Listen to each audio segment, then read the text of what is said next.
Jinwoo woke up in the softest bed he had ever felt. The room around him was huge. Crystal walls reached up to a ceiling painted with stars. Gentle blue light came from nowhere and everywhere. He sat up slowly. "This has to be a dream," he said.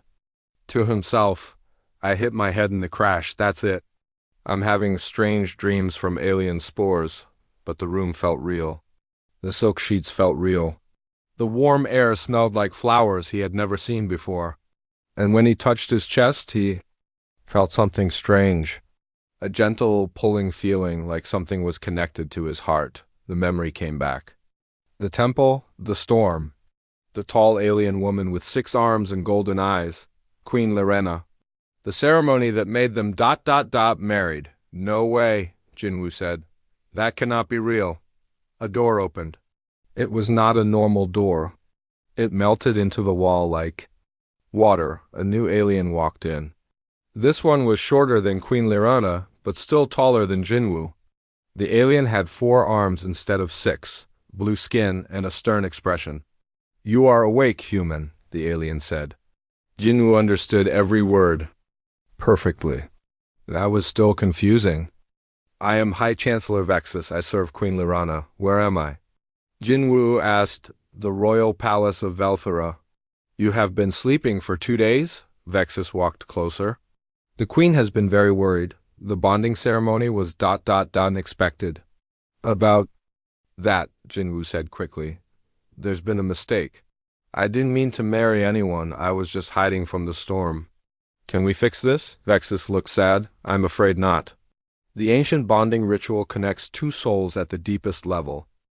Once complete, it cannot be undone. You are now the queen's mate. Her husband, and she is yours forever." Jinwoo fell back onto the bed. "This is insane. I'm human." She single quotes your people are called Veltheri, Vexus said. "And yes, this situation is very unusual. Some of our people are not happy about it." Before Jinwoo could ask what that meant, another door melted open. Queen Lirena walked in. She looked different now. Instead of the simple dress from the temple, she wore elaborate robes covered in jewels. A crown sat on her white hair, but her golden eyes looked tired and worried. "You are well," she said to Jinwoo. Relief filled her voice. "I felt your confusion through our bond, your fear. I was worried you might be sick." "You can feel what I feel?" Jinwoo asked. "The bonding connects our life forces," Lirena explained. She sat on the edge of the bed. "Strong emotions pass between us, sometimes thoughts. Sometimes dreams." "Great," Jinwoo said. "My privacy is gone." "Too." Lirena looked hurt. Jinwoo immediately felt bad for saying that. Wait, he felt bad, but he also felt something else. Something that was not his own feeling. It was sadness and disappointment, but not his sadness. "I'm sensing your emotions too," he said in surprise. "Yes, it works both ways." Lirena stood up. "I know this is difficult for you. It is difficult for me as well. I was not looking for a new mate. I was saying goodbye to my old one." Vexus cleared his throat. "Your Majesty, there are other problems we must discuss." "What problems?" Jinwoo asked. "Some of our military leaders do not accept this union," Vexus said carefully. "They believe humans are inferior. They think your presence weakens the royal bloodline." "Who thinks that?" Lirena asked. Her voice became cold. "General Cawthor leads the opposition. He has many supporters among the old noble families." Jinwoo felt anger that was not his own. It came from Lirena through their bond. Her hands made fists. "Cawthor has always wanted more power," she said. "He thinks he should rule instead of me." "Can he cause trouble?" Jinwoo asked. "He commands half our military," Vexus said. "If he decides you are a threat to our people, he could try to remove you. Or remove the queen to get to you." "Remove? You mean kill?" "It is possible." Jinwoo stood up from the bed. "Look, I never asked for this. Maybe I should just leave, go back to my ship. Pretend this never happened." "You cannot," Lirena said quietly. "The bond will not let you go far from me. If you try to leave the planet, you will become very sick. You might die." "And so might I—" "What?" Jinwoo stared at her. "You're serious?" The ancient bonding was designed to keep mates together, forever. Jinwoo sat back down. So I'm trapped here. We both are, Lorena said. Meanwhile, far from the palace, Dr. Hana Kim was having her own problems. She stood in the command center of the research ship. New Seoul, her team was gathered around a big screen showing the planet's surface. Still? Number signal from Jinwoo's shuttle, reported Minho Choi, her assistant. The storm damaged our long-range scanners, too. How long has he been missing? Hannah asked. 3 days now. We have to find him. Hannah studied the map. Send another search team to the Crystal Mountains? That's where he was supposed to collect samples. The Velthari military is blocking that area, said pilot Taiwan NCO. They won't let us search. There, why not, they won't say. They just tell us to stay away, Hannah frowned. Something's not right. Jinwoo might be in trouble. Back at the palace, Jinwoo was learning about Velthari culture. It was not going well.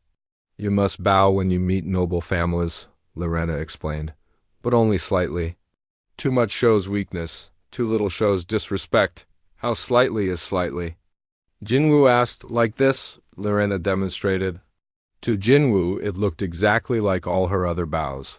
I don't see the difference, Lorena tried again. This is the greeting bow for equals. This is for superiors. This is for servants.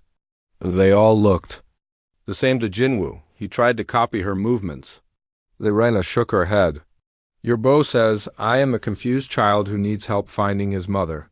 What's wrong with needing help? You're supposed to be my strong mate, my partner in ruling. If you look weak, it makes me look weak. Jinwoo rubbed his forehead. This is impossible. I'm a scientist, not a king. Prince consort, Lorena corrected, and you must learn. General. Kothar is already saying you are not worthy to stand beside me. That night, Jinwoo had strange dreams. In his dream, he was flying over Velthara with 6 arms. He could see the whole planet below him, cities made of crystal, forests with purple leaves, oceans that glowed green, but he was not alone in the dream. Lorena was there too. She showed him places from her childhood, the schools where she learned to fight, the gardens where she played with her sister, the throne room where she became queen after her father died. When Jinwoo woke up, he knew things about Lorena he had never been told. Her favorite food was a fruit that tasted like honey and cinnamon. She was scared of tiny flying creatures called spark bugs. She missed her sister who lived on another planet. Did we just share a dream? He asked when Lorena came to check on him. Yes, the bond grows stronger each day. Soon we will be able to speak to each other without words. Is that normal? For bonded mates, yes. My parents could finish each other's thoughts. Jinwoo felt a strange mix of wonder and fear. This alien connection was changing him. But was it changing him into something better or something different? From human? At the same time, he could feel Lorna's own confusion through their bond. She was learning about humans from his emotions and memories. She was surprised by how quickly humans could adapt, how they solved problems by thinking in new ways. Your people are very creative, she said. Most aliens follow the same patterns. Their ancestors used, but humans ... You make new solutions. Is that good or bad? I do not know yet. But General Kothar thinks it is dangerous. A loud alarm began ringing throughout the palace. Vexus ran into the room. Your Majesty, we have a problem. General Kothar is demanding to see the human. He says he must test whether this union is legitimate. What kind of test? Jinwoo asked. Leona's face went pale. The trial of 3 sons. If you fail, he can declare our marriage false and take you away. What happens if he takes me away? The bond will kill us both. Jinwoo looked at Lorena then. At Vexus, what exactly is this trial? Survival in the Crimson Wastes for 3 days, Vexus said quietly. Most Velthari warriors do not survive it, and I'm just a human. Yes, Lorena said. That is what Kothar is counting on. Jinwoo Park pressed his back against the cold metal wall of his damaged shuttle. The storm outside howled like an angry beast. Purple lightning split the dark sky of planet Velthara. Rain hammered the shuttle's broken hull with the sound of 1,000 drums. This is not good, Jinwoo said to himself. He looked at his cracked communication device. The screen showed only static, no signal. No way to call for help. The shuttle had crashed 3 hours ago. Jinwoo was supposed to collect plant samples near the Crystal Mountains. It should have been a simple job. He was a xenobiologist on the research ship New Seoul. He studied alien life forms. He did not expect engine failure. Thunder boomed overhead. The shuttle shook. Water began dripping through new cracks in the ceiling. Jinwoo grabbed his emergency pack. He had to find shelter. The storm was getting worse. He stepped outside. The wind hit him like a wall. His protective suit kept him dry, but the force almost knocked him down. He looked around. Tall crystal spires rose from the ground like frozen waterfalls. They glowed with soft blue light. Jinwoo had studied the reports. These mountains were old, very old. Some were natural crystal formations. Others looked like buildings. The research team thought ancient people might have lived here, but they found no signs of current life. The rain turned to hail. Ice balls the size of eggs fell from the sky. Jinwoo ran toward the nearest crystal structure. His boots slipped. On the wet rocks, he fell twice but got back up. The hail hurt even through his suit. The crystal structure looked like a temple. It had smooth walls and strange symbols carved into the surface. The symbols glowed with the same blue light as the crystals. Jinwoo found an opening. It was tall and narrow. Perfect for someone much taller than a human. He squeezed through the entrance. Inside, the air was warm and dry. The storm sounds became quiet whispers. Blue light filled the space. It came from the walls, the floor, even the ceiling. Everything was crystal. Amazing, Jinwoo whispered. He pulled out his scanner. The device beeped softly. It showed energy readings. Lots of energy. The whole temple was active somehow. Jinwoo walked deeper into the temple. His footsteps echoed. The hallway was long and curved. Strange pictures covered the walls. They showed tall figures with extra arms. The figures wore flowing robes and held glowing objects. The hallway opened into a large room. Jinwoo stopped and stared. The room was beautiful. Crystal pillars reached up to a domed ceiling. In the center sat a raised platform. On the platform was a circle made of different colored crystals. Each crystal was the size of a person. But Jinwoo was not alone. A figure knelt in the center of the crystal circle. It was tall and graceful. The being had pale skin that seemed to glow. Long white hair fell to the ground around her. She wore a flowing dress made of what looked like liquid silver. Jinwoo counted 6 arms. 2 were raised toward the ceiling. 2 held glowing orbs. 2 more rested on her knees. Her eyes were closed. She seemed to be praying or meditating. This was a real alien. A living being. Jinwoo had studied many alien creatures, but never one that looked so human-like, yet so different. He should leave. He knew that. This was clearly a private moment. A religious ceremony maybe, but he could not move. The being was too beautiful. Too fascinating. The alien opened her eyes. They were golden, like small suns. She looked right at Jinwoo. Her expression showed surprise, then confusion, then something else, fear, hope. Jinwoo could not tell. She spoke. Her voice was like music. Jinwoo did not understand the words, but the sound was lovely. She seemed to be asking him something. "I'm sorry," Jinwoo said. He stepped backward. "I didn't mean to interrupt. I was just looking for shelter from the storm." The alien stood up. She was very tall, almost 3 meters. She spoke again. This time her voice sounded urgent. She pointed at the crystal circle, then at Jinwoo. "I don't understand," Jinwoo said. He shook his head. "I should go." But as he turned to leave, the storm outside got worse. The temple shook. Dust fell from the ceiling. The alien looked toward the entrance, then back at Jinwoo. She spoke quickly and gestured for him to come closer. Jinwoo hesitated. The alien seemed worried about something. Maybe the storm was dangerous in ways he did not understand. Maybe she was trying to help him. He walked toward the crystal circle. The alien smiled. It was a beautiful smile. It made Jinwoo feel calm. She gestured for him to step into the circle with her. I don't think that's a good idea, Jinwoo said. But thunder crashed outside. The temple shook harder. Some crystals fell from the walls. The alien reached out with one of her hands. Her expression was kind but urgent. She spoke softly like she was trying to comfort him. Jinwoo made a decision. He stepped into the crystal circle. The moment his feet touched the inner ring, everything changed. The crystals around the circle began to glow brighter. Much brighter. The light was every color Jinwoo could imagine, and some he could not. The air filled with a humming sound. It grew louder and louder. The alien's eyes went wide. She looked shocked. She spoke rapidly, but now she sounded worried. Very worried. What's happening? Jinwoo asked. But his voice was lost in the humming sound. The light became so bright he had to close his eyes. The humming became a roar. The temple shook. Jinwoo felt something strange.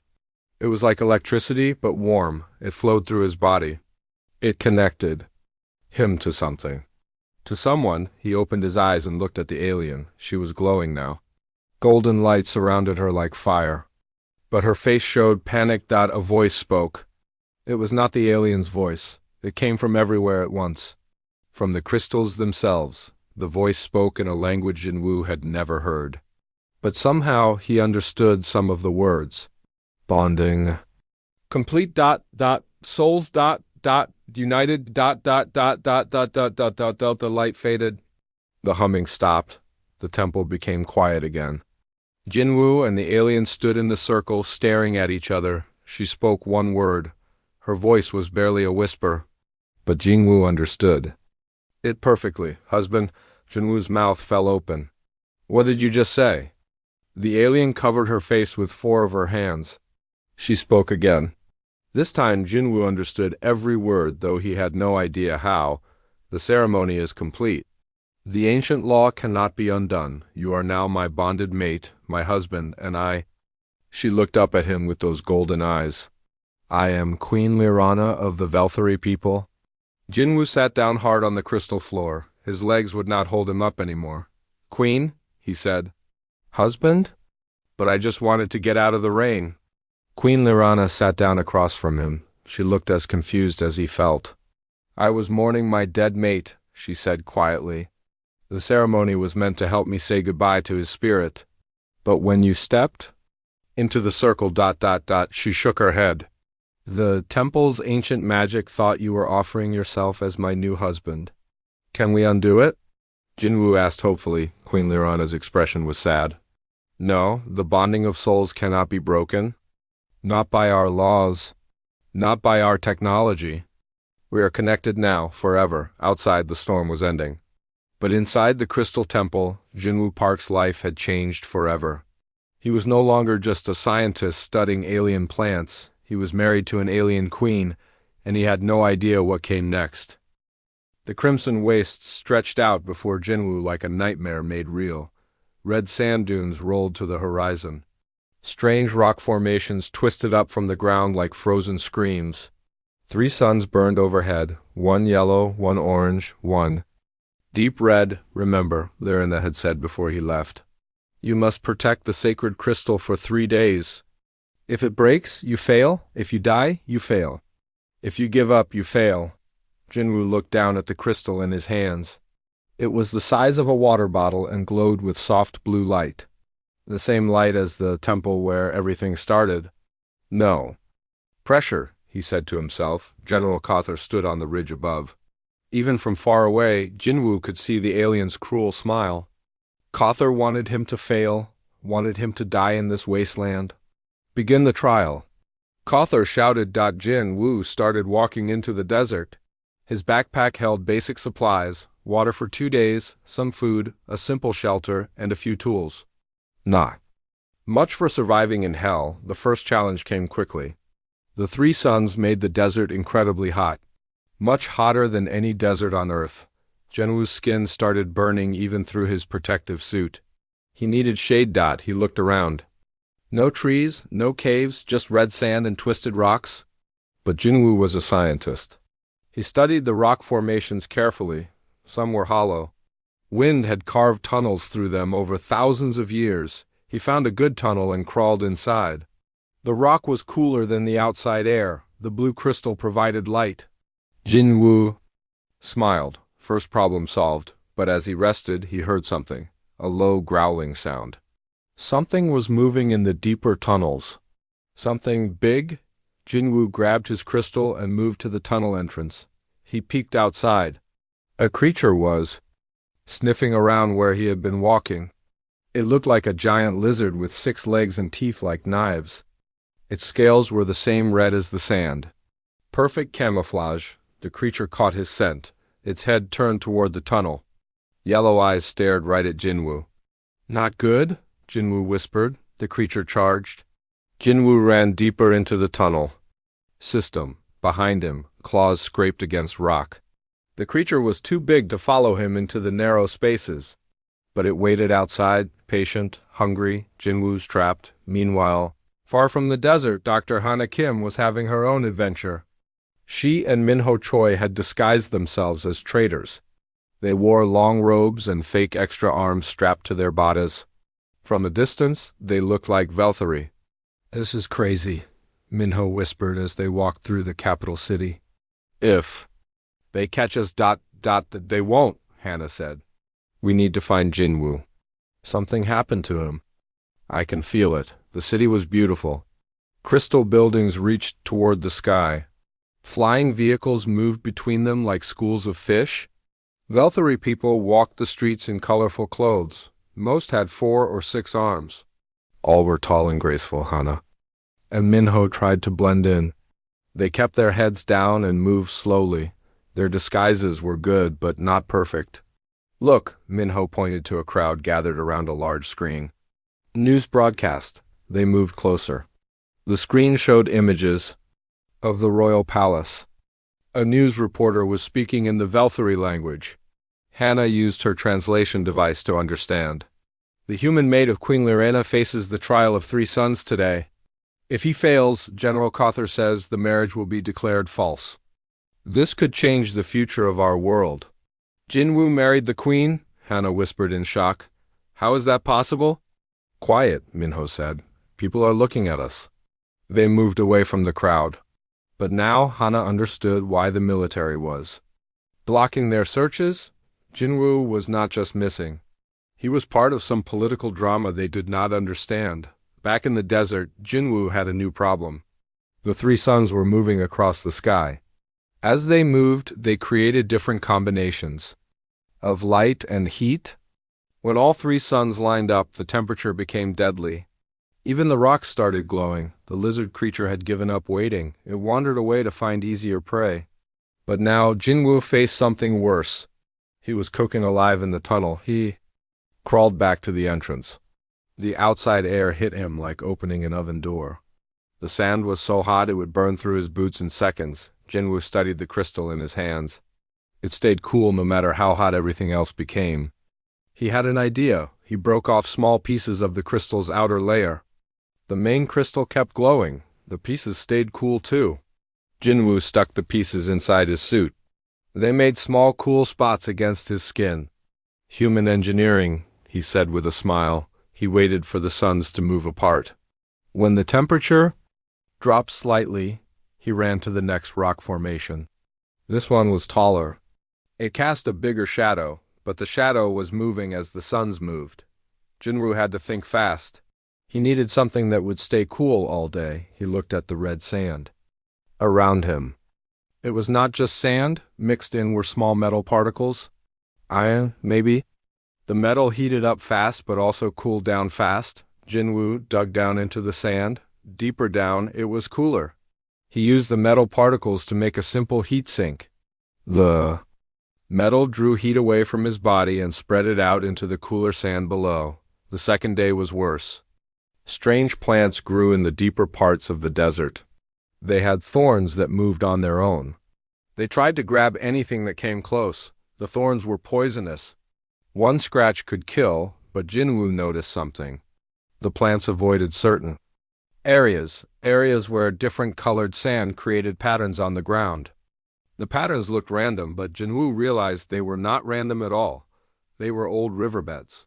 Places where water used to flow thousands of years ago. The soil was different there. It had minerals the plants did not like. Jinwoo followed the old riverbeds. They led him safely through the plant zones. His scientific training was saving his life. On the second night, flying creatures attacked. They looked like bats, but with metal claws. They hunted in groups.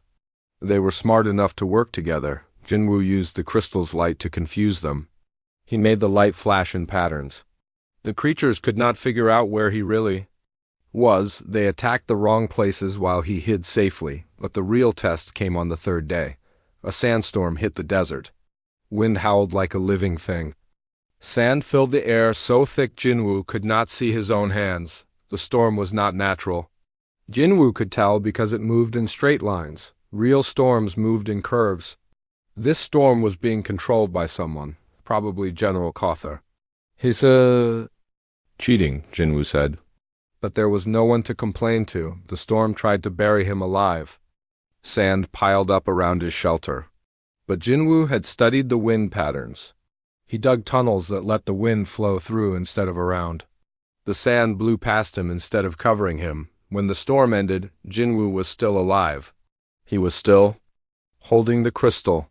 It was still glowing. General Cawthor appeared on the ridge. His face showed anger and surprise. He had expected to find a dead human in a broken crystal.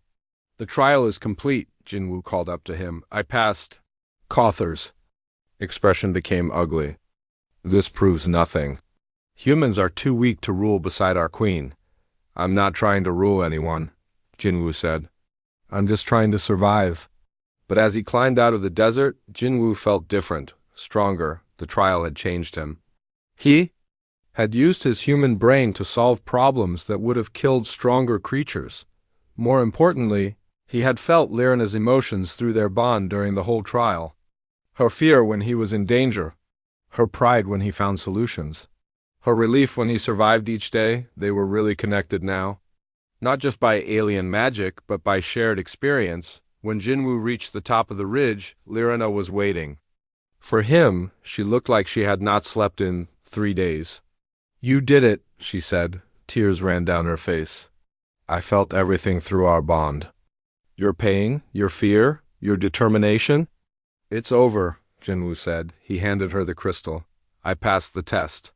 But General Cawthor was not finished. One trial means nothing. There are other laws, other ways to challenge this false marriage. Lirena's expression became dangerous. Be careful, Cawthor. You are close to treason. I am trying to save our people from contamination, Cawthor said. In the city below, Hana Kim was also learning disturbing news. She had found other traders who spoke about politics. They told her that General Cawthor had supporters throughout the military. They said he planned to overthrow Queen Lirena and take power for himself. The human marriage was just an excuse. Cawthor wanted to be king, and he would use any reason to get rid of the queen. Hana realized Jinwoo was in more danger than he knew. This was not just about accepting a human into Velthari society. This was about a military coup. She had to warn him somehow. But first, she had to figure out how to get into the royal palace without getting caught. The real fight was just beginning. The palace great hall was packed with Velthari nobles. Word of Jinwoo's survival had spread quickly. Some nobles looked impressed. Others looked angry. All of them stared at the small human who had passed the trial of 3 sons. 3 days in. The Crimson Wastes, whispered Lord Nexus. I know warriors who died in 1 day.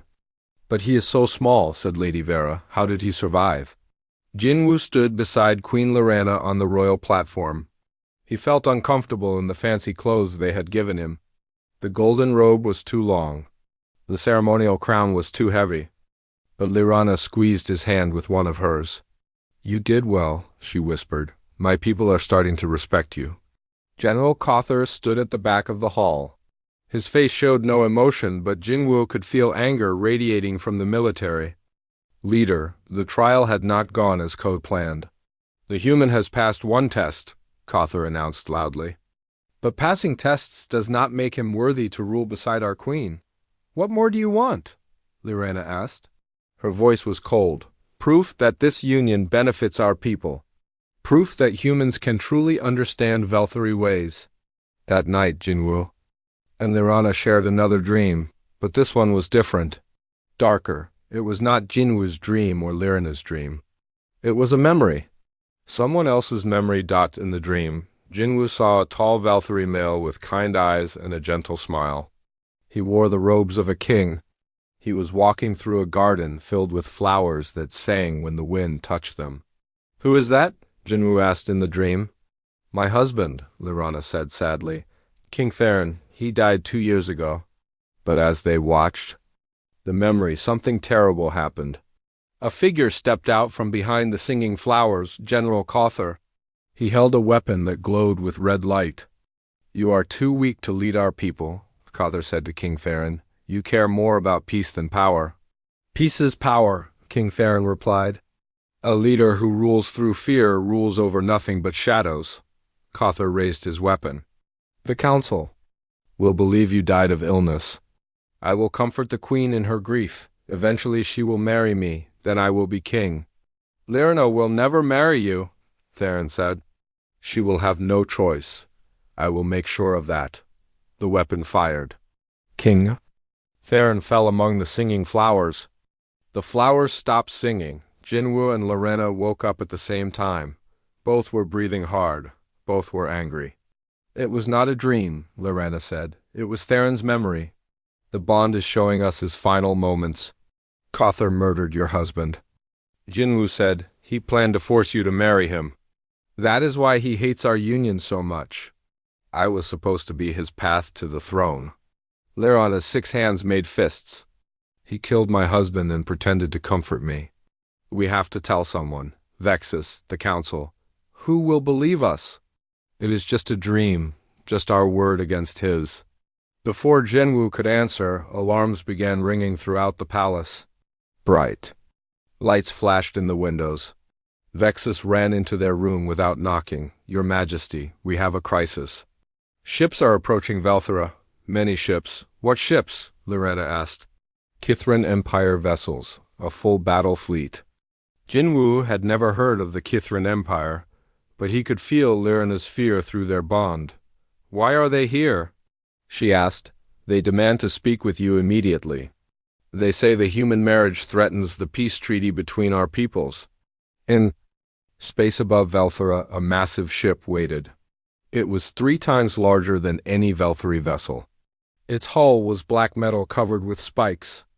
Weapon ports glowed red along its sides. Ambassador Zephek of the Kithran Empire stood on the ship's bridge. He looked like a giant insect walking on 2 legs. His 4 arms ended in claws. His eyes were compound like a fly's eyes. "Send the message again," Zephek ordered. "The queen must dissolve her marriage to the human or face the consequences." Meanwhile, in the capital city below, Dr. Hana Kim was making her own discoveries. She had managed to contact Velthari scientists who were curious about human technology. They met in secret in an old laboratory. "Your friend is bonded to our queen," said Dr. Callis, an elderly Velthari with silver skin. "This is very unusual, very dangerous." "Dangerous how?" Hannah asked. "The bonding technology is ancient. Older than our civilization. We found it when we first came to this planet. We learned to use it, but we never fully understood it." Taiwan CEO, who had snuck down from the ship to help Hana, studied the Velthari equipment. "These readings are incredible. The bonding creates quantum entanglement between 2 nervous systems." "What does that mean?" Minho Choi asked. "It means their brains are connected at the deepest possible level," Hannah explained. "But if the technology is that advanced ...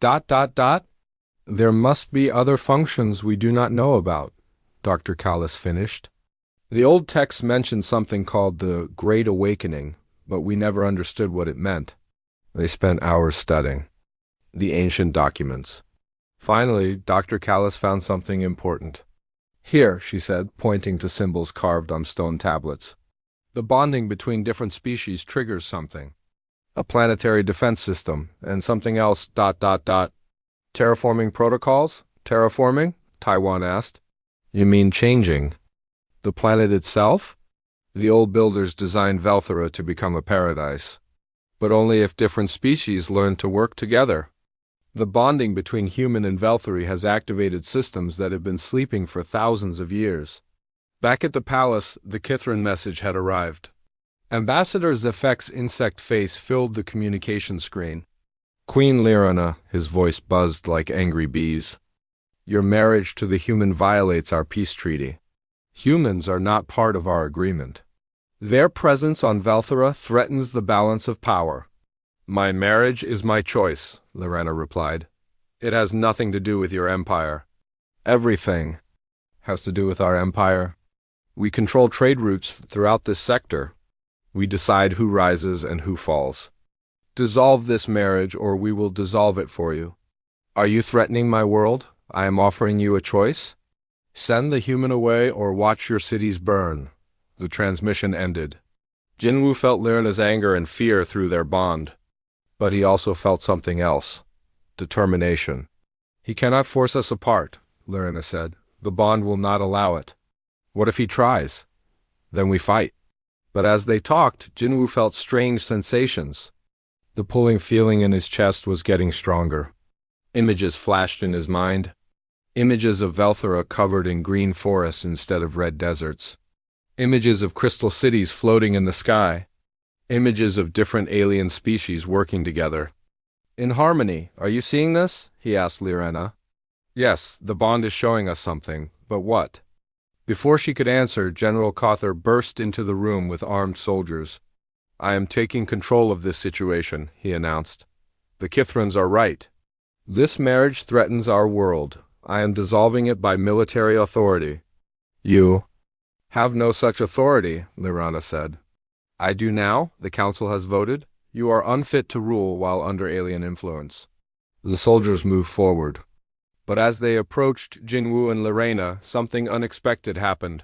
The crystal walls of the palace began to glow. Energy flowed through the floor like glowing rivers. What is happening? Cawthor demanded. High above the planet, automated. Defense systems that had slept for millennia suddenly came online. Ancient weapons powered by technology beyond current understanding turned toward the Kithran fleet on the surface. Dormant terraforming machines buried deep in the planet's core began to activate. The air started to smell different, cleaner, fresher. The Great Awakening, Jinwu whispered. Our bond is changing the planet. Cawthor's face went pale. Stop this! You are destroying everything. But Jinwu and Lirana could not stop it. They were not controlling it. The ancient builders had designed the planet to transform when different species learned to truly bond. The quantum connection between human and Veltheri had triggered systems meant to create paradise. Unfortunately, it had also triggered a war. The Kithran fleet opened fire on the awakening defense systems. Energy beams lit up the sky, and the battle for Velthera had begun, and in the palace, General Cawthor made his final desperate move for power. 6 months later, Jinwu stood on the palace balcony and looked out at a world transformed. Where once there had been red desert, green forest now stretched to the horizon. Crystal rivers flowed between the trees, their water pure and clean. In the distance, floating gardens drifted through the sky like living clouds. The terraforming systems worked even better than we hoped, Dr. Hana Kim said as she joined him on the balcony. She now wore the robes of the Chief Science Advisor to the Tri-Species Alliance. It's amazing what happens when you let ancient technology do what it was designed for, Jinwu replied. He wore the formal clothes of Prince Consort, but he had convinced Lirana to make them more practical. No more heavy crowns that gave him headaches. Below in the gardens, humans, Veltheri, and Kithrans worked together. A sight still amazed Jinwu. 6 months ago, they had been ready to kill each other. Now they were sharing knowledge and building something beautiful. The agricultural yields exceeded all predictions, Hannah continued. The Kithran colonies that volunteered for the pilot program are already growing enough food to feed themselves. Ambassador Zefek says 3 more colonies want to join the program. What about the research station? Almost finished. Minho is very excited about the joint xenobiology lab. Taiwan says the engineering workshops will be ready next week. Jinwu smiled. The Human Velthary Research Institute had grown into something much bigger. It was now the Tri-Species Cooperative Research Center. Scientists from all three species worked together to understand and improve the ancient technology. Any word from the Council of Worlds? Jinwoo asked. They want to send observers, Hannah said. 7 other species have applied to join the terraforming program. The Zephyrians are particularly interested. That's what the ancient builders wanted. Jinwoo said. Different species working together instead of fighting over limited resources. The balcony door opened. Queen Lorena walked out, followed by High Chancellor Vexus. Lorena moved more slowly these days, but her golden eyes were brighter than ever. The trial is finished, she announced. General Cawthor has been found guilty of murder and treason. What was his sentence? Jinwoo asked. Exile to the mining colonies. He will spend the rest of his life working to repair the damage he caused. He's lucky we don't execute traitors anymore, Vexus added. The new justice system focuses on making things right instead of punishment. Another human idea that actually works, Lorena said with a smile. She took Jinwoo's hand with one of hers. Though my people are still getting used to the concept. Through their quantum bond, Jinwoo felt Lorena's contentment. The bond had stabilized over the months. They no longer shared random dreams or felt each other's every emotion. But they could communicate without words when needed, and they always knew if the other was in danger. Speaking of human ideas, Lorena said, Are you ready for the announcement? Jinwoo squeezed her hand. Are you sure this is the right time? The alliance is stable?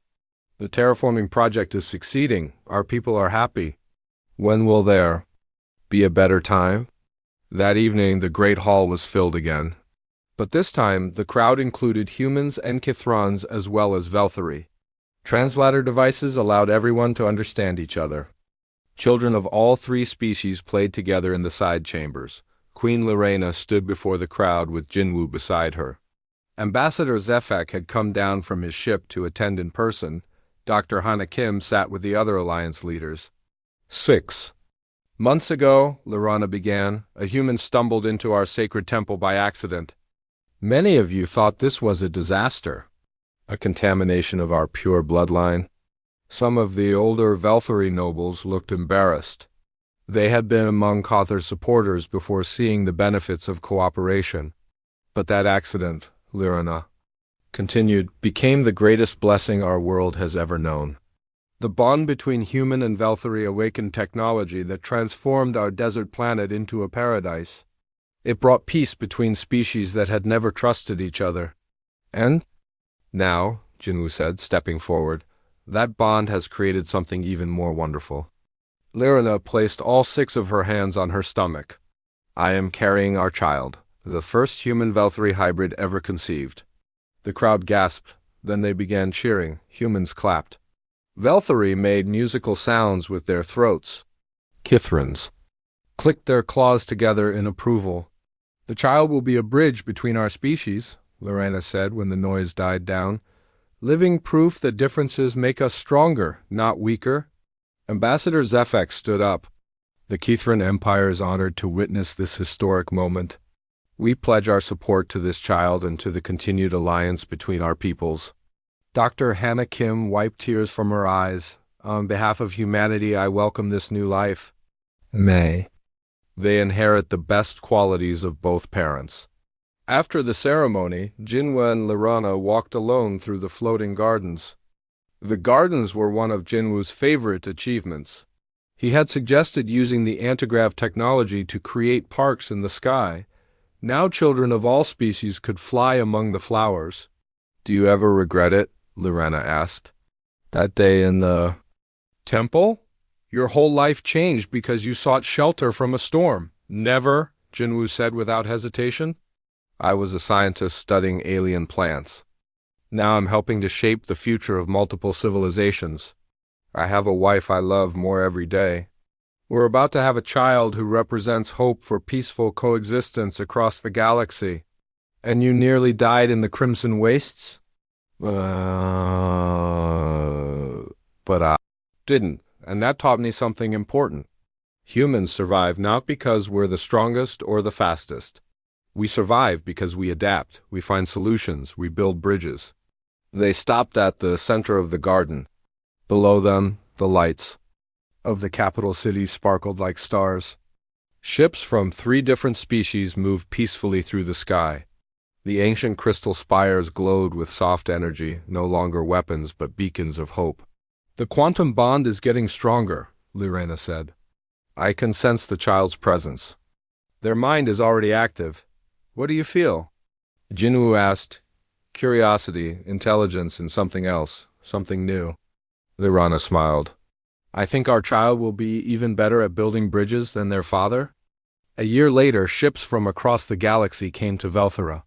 The planet had become a center of learning and cooperation. The Tri-Species Alliance had grown to include 8 different species. The terraforming technology had transformed 12 dead worlds into garden paradis. In the royal nursery, Prince Haiyan slept peacefully in his floating crib. He looked mostly human, but with golden eyes like his mother and skin that glowed softly when he was happy. He had 4 arms instead of 6, and his hair was pure white.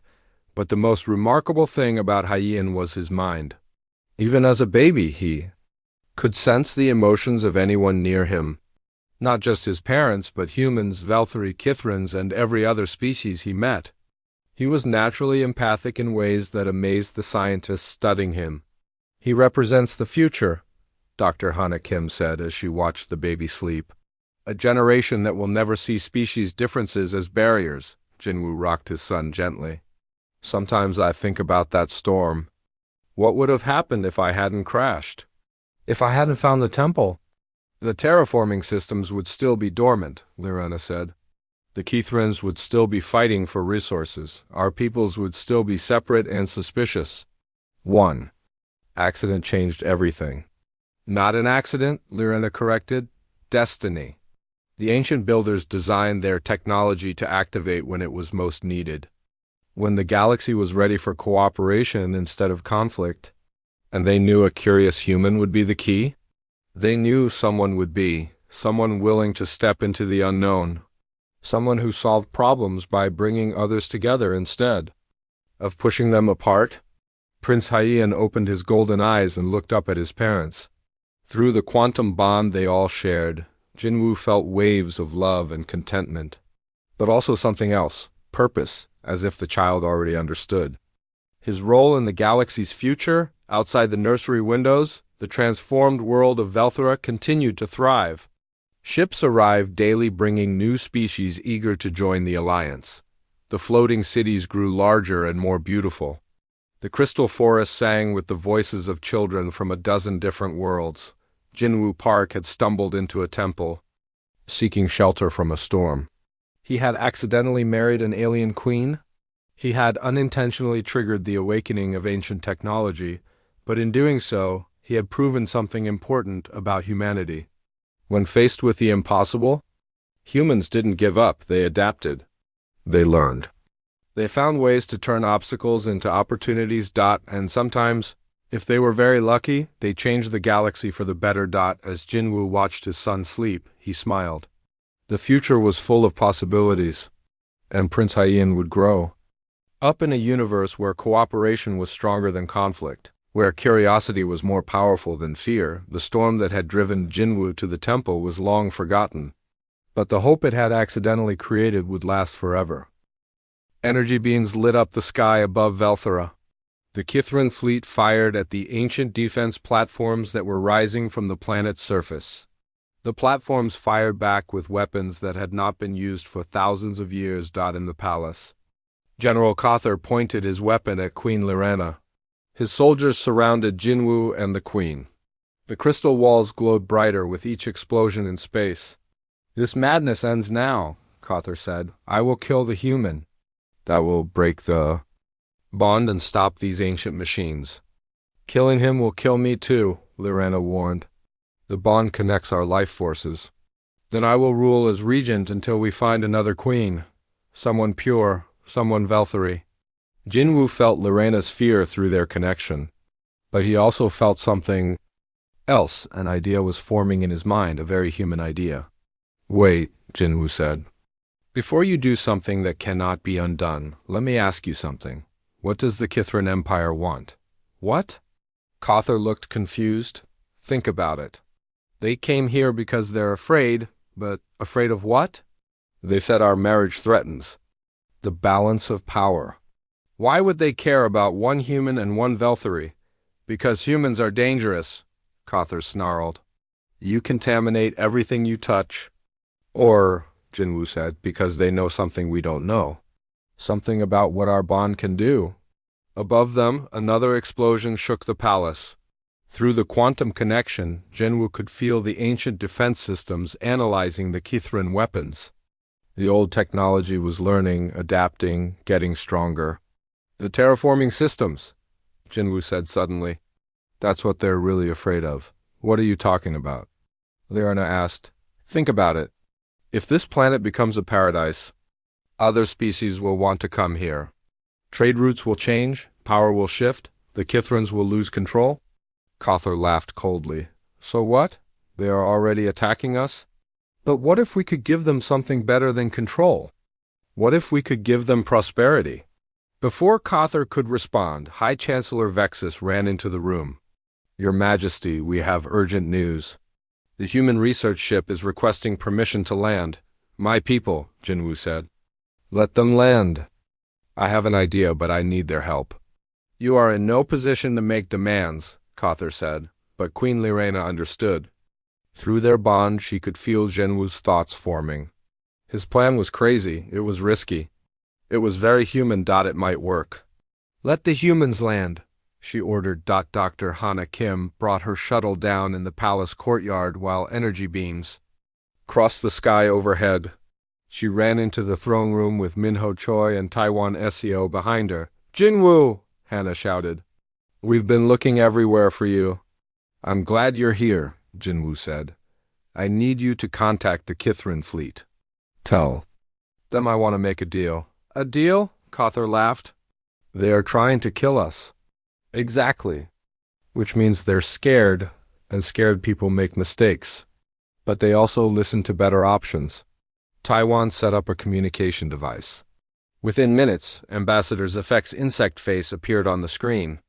Behind him, the bridge of his ship showed damage from the defense platform attacks. Human, Zefek buzzed angrily. Your bonding has awakened Forbidden's technology. This cannot be allowed. Ambassador, Jinwoo said calmly, what if I told you that this technology could solve your empire's biggest problem? We have no problems that require human solutions. Food shortages on your colony worlds. Your empire is growing faster than your ability to feed it. That's why you control trade routes so tightly. You need resources from other worlds. Zefek's compound eyes focused on Jinwoo. How do you know this? Because I'm a scientist. I study how life adapts to new environments. Your species is trying to spread across the galaxy, but you're running out of suitable planets. Continue. Jinwoo gestured to the glowing walls around them. The terraforming technology that's awakening can turn dead worlds into gardens. Imagine having dozens of planets that can grow food instead of fighting other species for scraps. The technology belongs to ancient builders. It cannot be controlled. It can be shared, Jinwoo said. That's what the builders intended. When different species work together, the technology activates. When they fight, it stays dormant. General Kothar stepped forward. You cannot negotiate with these insects. They are our enemies. They're scared, Jinwoo replied. Just like you're scared. But fear makes people do stupid things. Smart people find solutions that help everyone. Through the quantum bond, Lirena? Felt Jinwoo's confidence, his certainty that this could work. She stepped beside him. The human speaks truth, she said to Zefek. Our bond has shown us visions of what this world could become. Forests where there is now desert. Cities that float in the sky. Technology that serves life instead of destroying it. Pretty words, Zefek said. But how do we know you will share this technology? Because, Hana Kim said, stepping forward, that's what humans do. We share knowledge. We teach others? We build bridges between species that have never worked together before. Your species is young, Zefek said. You have no empire, no power. Why should we trust you? Because we have something better than power, Jinwu said. We have curiosity. We want to learn from you. We want to understand how your technology works, and we want to teach you how ours works. The Kithran Empire does not learn from inferior species. Then stay inferior, Jinwu said simply. Keep fighting for scraps while we turn empty planets into paradises. The communication went quiet. Jinwu could imagine Zefek thinking, calculating, realizing that war would cost his empire more than cooperation would, but before Zefek could respond, General Kothar made his move. Enough, he shouted. He raised his weapon toward Jinwu. This human contamination ends now. But as he fired, something unexpected happened. The quantum bond between Jinwu and Lorena had grown stronger during their conversation. They moved. Together without thinking. Lorana's forearms caught Kothar's weapon while Jinwu ducked to the side. The energy beam missed and hit the communication device instead. Sparks flew. The screen went dark. You fool! Lorena said to Kothar. You may have just started a war. But Taiwan was already working on backup systems. I can re-establish contact, he said, but it will take a few minutes. Those few minutes felt like hours. Outside, the space battle continued. The ancient defense platforms were holding their own, but the Kithran fleet was large. If the shooting kept going, many would die on both sides. Finally, the communication came back online. Zefek's face appeared again, but now other Kithran officials stood behind him. They had been listening. They had been talking. Human, Zefek said. My advisors have reviewed your proposal. We are willing to discuss terms. What terms? Jinwu asked. Immediate ceasefire, joint research teams, technology sharing agreements, and... Zefek paused. Training for our agricultural specialists, Jinwu smiled. Deal. Wait, General Kothar shouted. You cannot make agreements for our people. I am in command here. No, Queen Lirana said quietly. You are under arrest for treason. And for murdering my first husband. Kothar's face went pale. You have no proof. The quantum bond showed us his memories. His final moments, your confession. Kothar looked around the room. His soldiers were no longer pointing their weapons at Jinwu and Lorena. They were pointing them at him. The trial will come later, Lorena said. Right now, we have a planet to save. Above Velthara, the Kithran fleet stopped firing. The ancient defense platforms powered down their weapons. For the first time in hours, the sky was peaceful, but the real work was just beginning. The terraforming systems were still active. The planet was still changing. And 3 different species had to learn to work together to control technology. They barely understood. It was exactly the kind of challenge humans were best at solving.